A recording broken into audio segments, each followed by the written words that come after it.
রাজা রামচন্দ্র দেব ছিলেন জগন্নাথের পরম ভক্ত। প্রতিদিন জগন্নাথ দর্শনে যেতেন। মঙ্গল রাজের হাত থেকে জগন্নাথকে কিভাবে রক্ষা করবেন সেই নিয়ে খুব উদ্বিগ্ন ছিলেন এবং একদিন মন্দিরকে রক্ষা করার উদ্দেশ্যে তিনি টাকি খানের বিরুদ্ধে যুদ্ধ ঘোষণা করেন। কিন্তু দুর্ভাগ্যবশত তিনি টাকি খানের কাছে হেরে যান। টাকি খান তাকে বন্দি করেন এবং তাকে বন্দি করার পরে কারাগারে রুদ্ধ করা হয়। তিনি জগন্নাথ মন্দিরের রক্ষার জন্য আরোই উদ্বিগ্ন হয়ে পড়লেন। রামচন্দ্র দেব যখন কারাগারে বন্দী ছিলেন তখন টাকি খান রাজার কাছে প্রস্তাব দিলেন তিনি যেন তার বোন রিজিয়াকে বিয়ে করেন। আসলে তার উদ্দেশ্য ছিল রামচন্দ্র খায়ের সঙ্গে একটা পারিবারিক সম্পর্ক গড়ে তুলবেন। তার ফলে এই জগন্নাথ মন্দিরে আসবেন যত তীর্থযাত্রী তাদের কাছে তিনি বড় আকারের একটা ট্যাক্স বা কর আদায় করতে পারবেন। আর সেটা সম্ভব ছিল যদি বোনকে রিজিয়াকে যদি রামচন্দ্র দেবের সঙ্গে বিবাহ দেওয়া যায় তাহলে এটা সহজেই সম্ভব হয়ে যাবে। এবং এই বলতে বলতে রিজিয়া এসে রাজাকে প্রস্তাব দেন যে আমাকে আমার ভাইয়ের মন্ত্রণ অনুযায়ী আপনি আমাকে বিয়ে করুন। আসলে এই রিজিয়ার মা ছিল একজন হিন্দু মহিলা। সেই সময় মুঘলরা মুসলিমরা জোর করে হিন্দু মহিলাদের বিবাহ করত। পরিস্থিতির চাপে পড়ে রিজিয়ার মাও তিনি মুসলিমকে বিয়ে করেছিলেন। কিন্তু জগন্নাথের প্রতি রিজিয়ার মা এবং রিজিয়ার জগন্নাথের প্রতি অত্যন্ত শ্রদ্ধা এবং ভক্তি ছিল। রিজিয়াও অন্তর থেকে জগন্নাথের ভক্ত ছিল, কিন্তু সেজন্য সেও মানে রিজিয়াও মন্দিরের সংরক্ষণের জন্য সেও উদ্বিগ্ন ছিল। সেজন্য সেজন্য যে পুরীর রাজা রামচন্দ্র দেবকে প্রস্তাব দিল যে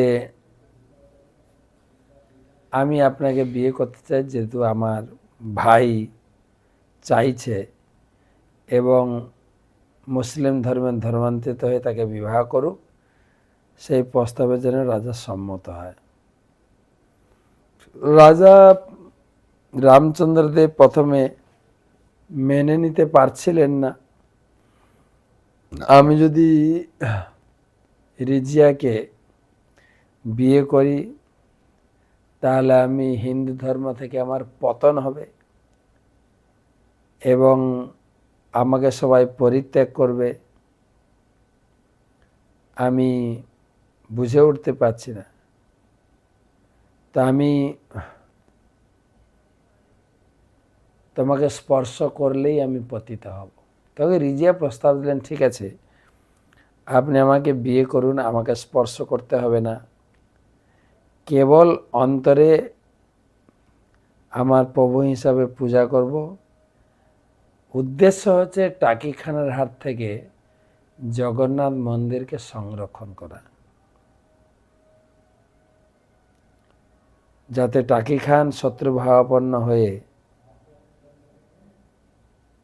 এই জগন্নাথ মন্দিরকে হারিয়ে না বসে। রামচন্দ্রের তিনি জগন্নাথের প্রতি প্রগাঢ় ভক্তিবশত তিনি মন্দির সুরক্ষার জন্য মন্দির সুরক্ষার জন্য তিনি রিজিয়াকে বিয়ে করলেন। তিনি ধর্মত্যাগ করলেন। রাজা যদিও রিজিয়াকে বিবাহ করে হাবিজ কোদার জরজং বা হাবিজ কাদের খান নামে বিখ্যাত হলেন। তবুও তার অন্তরে তিনি জগন্নাথের প্রতি অটল ভক্তি ও শ্রদ্ধা সম্পন্ন ছিলেন।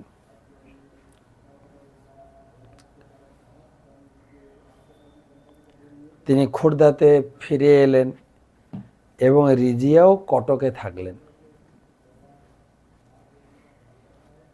রাজা রামচন্দ্রের সপ্তাহে একদিন গিয়ে তার সঙ্গে দেখা করতেন এবং তার যেই মুসলিম ধর্মে ধর্মান্তরিত হওয়ার কথা খুব শীঘ্রই ছড়িয়ে পড়ল। এমনকি পুরী মন্দিরের যে মুক্তি মণ্ডপের ব্রাহ্মণেরা তারা এই ঘটনা জানতে পারলেন এবং তারা বিশ্বাস করতে পারছিলেন না যে রাজা কিভাবে ধর্ম পরিত্যাগ করে। আর পাণ্ডারা রাজাকে মন্দিরে আসার নিষেধাজ্ঞা জারি করলেন। রাজা মন্দিরে গিয়ে দর্শন থেকে বঞ্চিত হলেন এবং যখন রথযাত্রা হতো সেই সময় রাজা ঝাড়ু দিতেন, সেই সেবাটাও তিনি সেবা থেকে বঞ্চিত হলেন। তো পুরীতে একটি প্রথা ছিল, প্রতি একাদশীতে মন্দিরের শীর্ষে উঠে রাজার নামে একটা মঙ্গল বাতি দান করতে, সেটাও বন্ধ করে দেওয়া হলো। রাজা রামচন্দ্রদেব অন্য সমস্ত হিন্দু রানীগণ তারাও পরিত্যাগ করে রাজাকে পরিত্যাগ করে চলে গেল। রাজা যখন তার খুর্দা রাজপ্রাসাদে ফিরলেন, রাজপ্রাসাদ পুরো খালি, তাকে সবাই পরিত্যাগ করলো এবং কেবলমাত্র সে জগন্নাথ দেবই সর্বদাই রাজার অন্তঃচেতনায় অন্তঃস্থলে বিরাজ করে। জগন্নাথ ছাড়া আর কেউ ছিল না তার। যখন সবাই ঘুমিয়ে পড়ত, গভীর রাত্রে রাজা রথ নিয়ে পুরীতে আসতেন, সিংহদ্বারের কাছে দাঁড়িয়ে শুধু প্রার্থনা করতেন, হে প্রভু, আপনার মন্দির সংরক্ষণের জন্য আমি ধর্ম পরিত্যাগ করলাম, প্লিজ আমাকে আপনি পরিত্যাগ করবেন না, আমাকে দর্শন দিন। আপনার দর্শনে বঞ্চিত হয়ে আমি আমার প্রাণ বিসর্জন দিতে সংকল্প হয়েছি, প্লিজ। এইভাবে রাজা জগন্নাথ মন্দিরের সিংহদ্বারের গেটে দাঁড়িয়ে প্রার্থনা করতেন সবার অলক্ষ্যে। কদাচিৎ কালিন্দ তত্র বিপিন সঙ্গীত তরল মুদা ভিরি নারী বদন কমলা সাদ মধুপ রমা শম্ভু ব্রহ্মা মরপতি গণেশার্চিত পদ জগন্নাথ স্বামী নয়ন পথগামী ভব তুমে ভোজে সব্যে বেনম শিরসে শিখিপিচ্ছম কটিতটে দুকুলম নেত্রান্তে সহচর কটাক্ষং বিদধতে সদা শ্রীমদ বৃন্দাবন বসতি লীলা পরিচয় জগন্নাথ স্বামী নয়ন পথগামী ভব তুমে। বিভিন্নভাবে জগন্নাথের প্রার্থনা করতেন গভীর রাত্রে এসে সিংহদ্বারের গেটে। আর ভগবান তার রত্ন সিংহাসনে স্থির থাকবেন কি করে? তিনি স্থির থাকতে পারলেন না এবং তিনি নিজেকে আবৃত সংবৃত্ত করতে রাখতে পারলেন না। রাজা মন্দিরে রক্ষার জন্য গভীর ভক্তিবশত বাহ্যিকভাবে তার ধর্মত্যাগ করতে বাধ্য হয়েছিলেন, কিন্তু একজন মহান ভগবানের ভক্ত হিসাবে তিনি কিভাবে জগন্নাথ ছাড়া থাকতে পারবেন?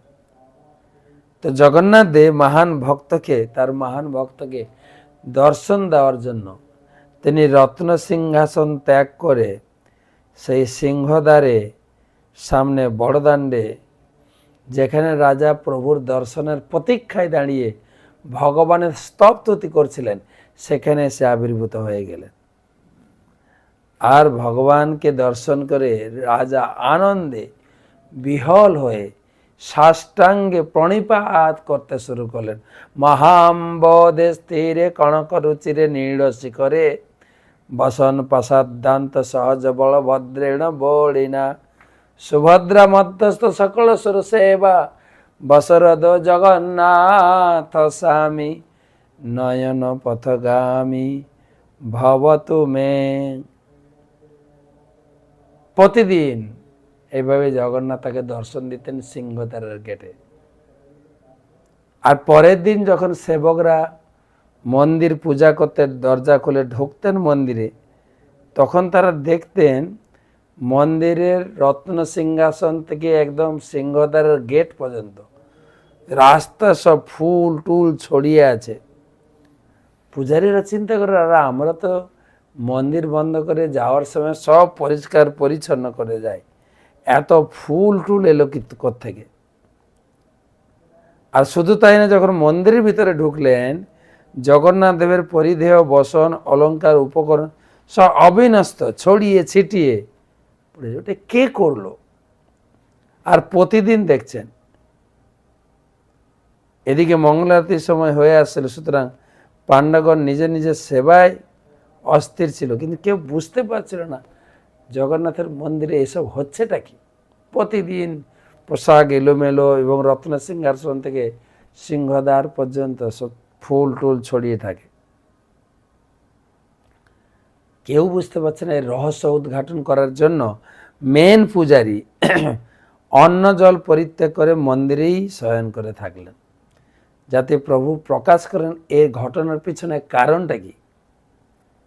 এক রাত্রে জগন্নাথ পূজারী স্বপ্নে এসে বললেন, তাকে বললেন, তোমাদের রাজা রামচন্দ্র দেব আমার মহান ভক্ত, তোমরা তাকে ধর্মান্তরিত বলে মন্দিরে ঢোকা নিষেধ করেছ। সে আমার দর্শনে ব্যাকুল, আমার মন্দির সুরক্ষার জন্য সে নিজের ধর্ম পরিত্যাগ করেছে। প্রত্যেক রাতে সে সিংহদ্বারের সামনে এসে আকুলভাবে ক্রন্দন করে আমার দর্শনের অপেক্ষা করে। আমি তাকে দর্শন না দিয়ে কি করে থাকতে পারি? রত্ন সিংহাসন থেকে আমি চলে এসে তাকে প্রতিদিন দর্শন দিই এবং সেই আমার রত্নবেদী ত্যাগ করে সিংহদ্বারে আসি। সেই জন্য আমার এই সমস্ত ফুল টুল ছড়িয়ে থাকে। একটা কাজ করো, তাকে দর্শন দানের জন্য আমার একটা মূর্তি সেই সিংহদ্বারের গেটে তৈরি করো, আর যাতে সে প্রতিদিন রাত্রে এসে আমাকে দর্শন করতে পারে। রাজা প্রতি ভগবানের এই যে আশীর্বাদ কৃপা পূজারী সকলকে শোনালেন, এবং কীভাবেই যে ফুলটি ছড়িয়ে থাকে তার রহস্য উদ্ঘাটন হলো। এবং পাণ্ডবগণ আবার একাদশীতে যে ধ্বজার উপরে একটা আরতি প্রদীপ দিয়ে রাজার উদ্দেশ্যে, রাজার মঙ্গলের জন্য প্রার্থনা করা হয়, পুনরায় সেটা শুরু হলো। কিন্তু তখন রাজাকে মন্দিরে ঢোকার অনুমতি দেওয়া হয়নি, কিন্তু রাজা এসে সেই গেটের কাছে জগন্নাথকে দর্শন করতেন। এবং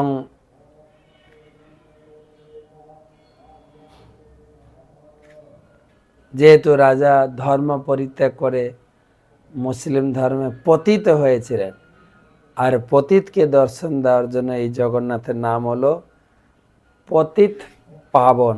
এখনো পতিত পাবন জগন্নাথ বলে প্রসিদ্ধ। যাদেরকে মন্দিরের ভিতরে প্রবেশ করার অনুমতি দেওয়া হয় না, তারা এই পতিত পাবনকে দর্শন করে সাক্ষাৎ জগন্নাথ দর্শনের ফল লাভ করেন।